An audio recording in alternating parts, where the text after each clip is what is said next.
Hi everybody, Aaron Portzline here in Enterprise Center, St. Louis, Missouri, where the Blue Jackets lose 4-3 tonight to the St. Louis Blues.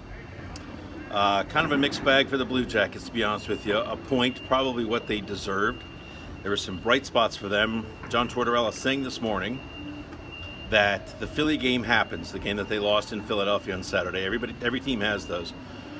What disappointed him and worried him a little bit was the answer he got from his team in the following game. That would be Wednesday against Edmonton, when they were down 4-0 and lost 4-1 in that game as well.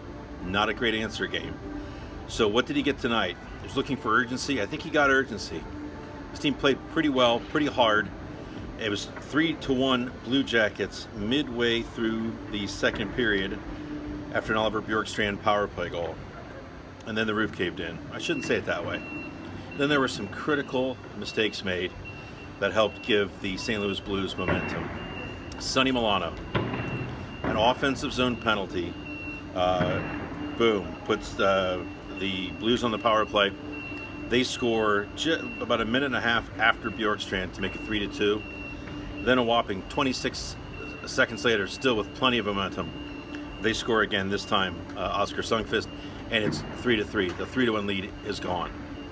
Blue Jackets steadied after that, played pretty well. To Tortorella's credit, I guess it's to his credit, it's worth noting anyways, he put Milano right back out there after the 3-3 goal. We've seen many times where when Milano has made mistakes like that, he still makes a ton of mistakes, that he gets benched immediately. In the game Wednesday against Edmonton, he made a neutral zone penalty that led to an Oilers goal. And by the time the Blue Jackets got their power play going, Milano was supposed to be on it. He was not on the power play. Clearly punishment from Tortorella. Nothing like that tonight. He continued to send him out there.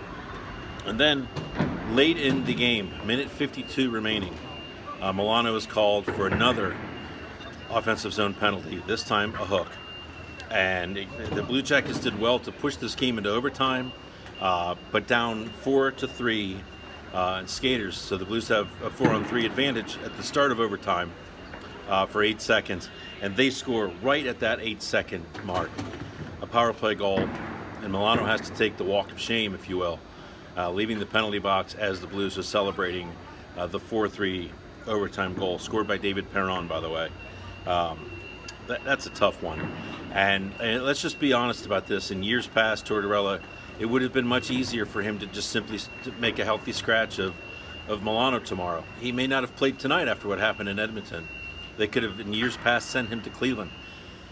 It's a little different now on two fronts. The Blue Jackets need Milano's offense. This is a team, as you know, that's lost a lot of firepower from last year.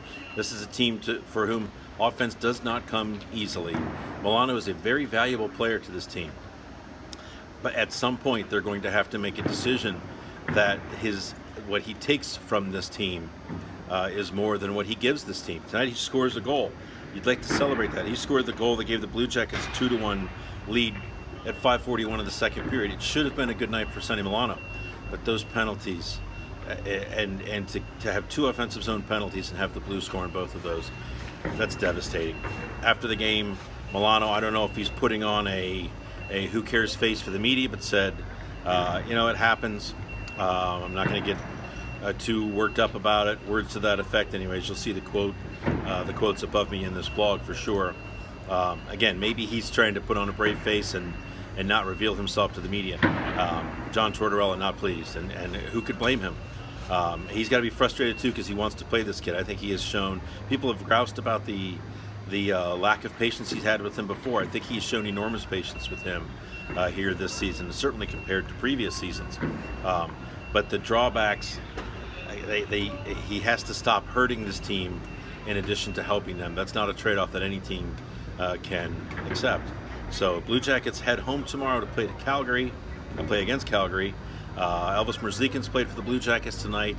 I thought he looked pretty good at times. There was some stuff that I'm no goalie expert, but frankly, it looked like he got away with. He does this thing where he gets way aggressive on a shooter on his doorstep and leaves the back door, the net, wide open. That's got to be remedied, or he's going to pay dearly for that. But having said that, he made some really strong saves tonight. Certainly was not the reason that this team couldn't hold off the Blues and win. this game. So they lose 4-3. Merzlikins still looking for his first win in the National Hockey League. Other superlatives: Blue Jackets score a power play goal. That's a big deal in these parts. That's 2 games in a row. Bjorkstrand got that one. Pierre-Luc Dubois, another beautiful goal off a backhand feed from Gustav Nyquist. So Blue Jackets, kind of a mixed bag tonight. They get a point. I think that's about right for them. Crucial errors at crucial times. But it's sure, after the Philadelphia and the Edmonton game, it sure feels like they're heading in the right direction. So big game against Calgary tomorrow in Nationwide Arena. We'll talk to you after that game. Thanks for reading. Thanks for watching. And thanks for listening. New podcast up this morning, by the way. Take care.